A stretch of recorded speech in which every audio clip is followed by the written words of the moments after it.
अभी काशी में हमने देखा कि आप तो भगवा पहनते ही हैं, प्रधानमंत्री ने भी भगवा पहना हुआ था और प्रधानमंत्री जब गंगा में स्नान कर रहे थे उन्होंने पूजा अर्चना की, तो प्रधानमंत्री और मुख्यमंत्री दोनों भगवा में नजर आए। ये अपने आप में एक बड़ी स्टेटमेंट थी। भगवा भगवा भारत की परंपरा का हिस्सा है, भारत की सनातन संस्कृति का प्रतीक है। जिसको भारत की परंपरा और भारत की संस्कृति पर गौरव की अनुभूति होगी वह भगवा पहनने में संकोच नहीं करेगा। लेकिन जिसको भारत की परंपरा और भारत की संस्कृति पर गौरव की अनुभूति नहीं होती थी, जो एक्सीडेंटल हिंदू हैं, वे भगवा को सांप्रदायिकता के प्रतीक के रूप में देखते हैं। और ये एक्सीडेंटल हिंदू ही देश के लिए सबसे ज्यादा खतरनाक है। और ये है कौन एक्सीडेंटल हिंदू? आप अखिलेश की तरफ इशारा कर रहे हैं। मैंने कहा ना, ये वही लोग हैं।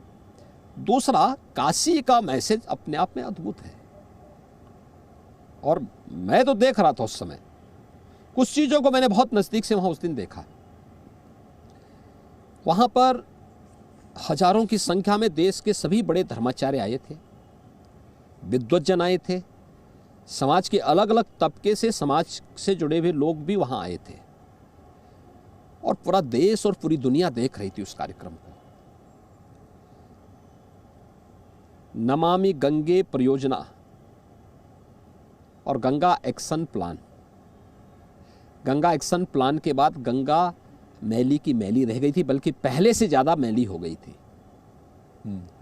मुझे याद है मैंने 2009 से लेके 12 के बीच में अपने कई कॉलिंग अटेंशन संसद में रखे थे गंगा जी की अविरलता और निर्मलता को लेकर के। और उस समय मुझे याद है एक बार जब माननीय मीरा कुमार जी स्पीकर थी, तो उस समय एक कॉलिंग अटेंशन गंगा जी की अविरलता और निर्मलता को लेकर के मैंने लगाया था।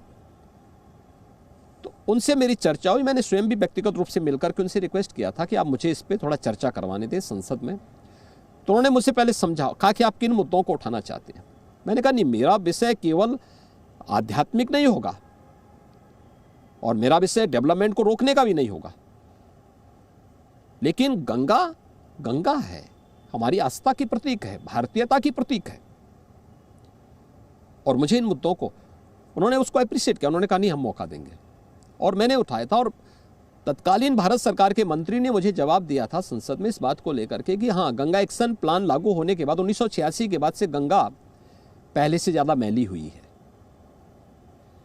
प्रधानमंत्री मोदी जी 2014 में प्रधानमंत्री बनने के बाद उन्होंने नमामि गंगे परियोजना लागू की। 19 में प्रयागराज कुंभ हुआ। प्रयागराज कुंभ के पहले जिस भी धर्माचार्य ने, जगत गुरु ने, धर्माचार्य ने, संत ने, महामंडलेश्वर आचार्यगण आए थे, श्रद्धालु जन आए थे।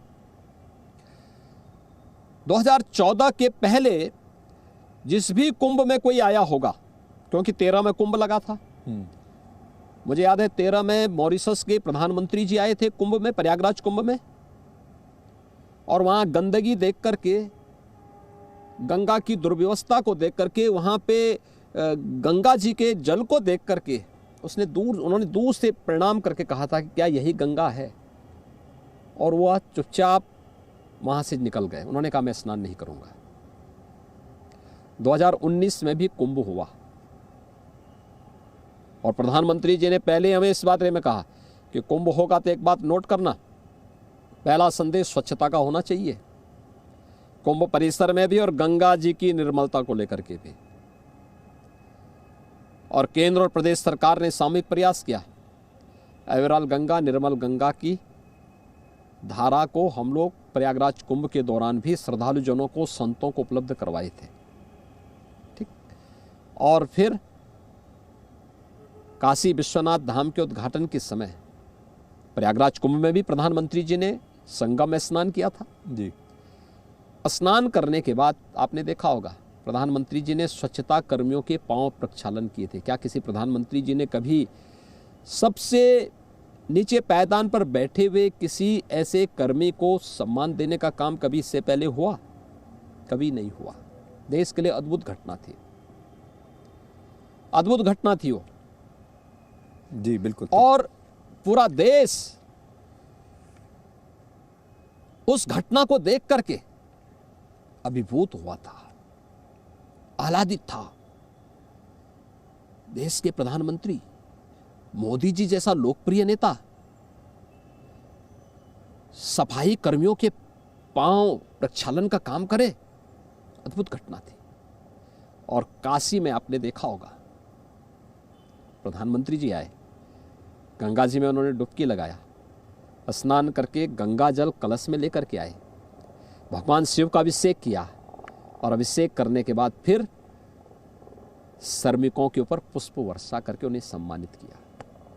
आप लगातार उनको दिखा रहे थे, जब हमने तस्वीरें देखी तो, और मैंने इस चीज को देखा उस समय, एक एक धर्माचार्य की आंखों में आंसू थे, क्योंकि उसे रामायण के दृश्य याद आ रहे थे। क्योंकि यही तो वास्तविकता है भारत की।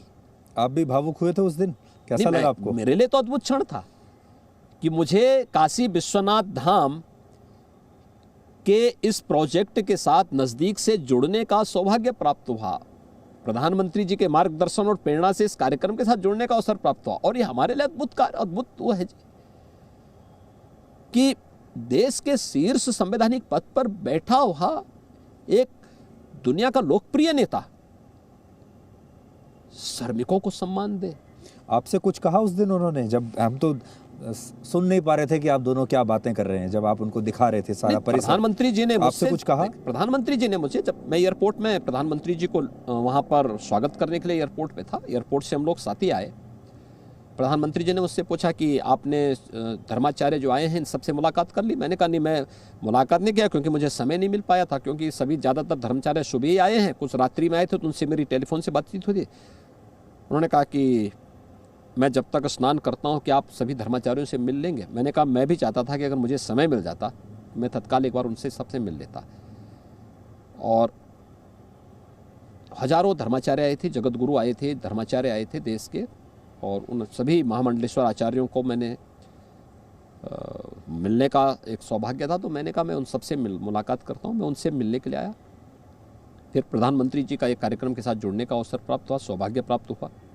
अद्भुत घटना थी। अब इस घटना को भी देखिए, काशी में शिव जी को श्रमिकों के साथ जोड़ना, तब भारत महान होगा जी। और भारत इसी महानता को निरंतर आगे बढ़ा रहा है, और ये केवल प्रधानमंत्री मोदी जी कर सकते हैं, आज तक किसी ने नहीं किया। Presenting B News app, available on Google Play and App Store. Download it now.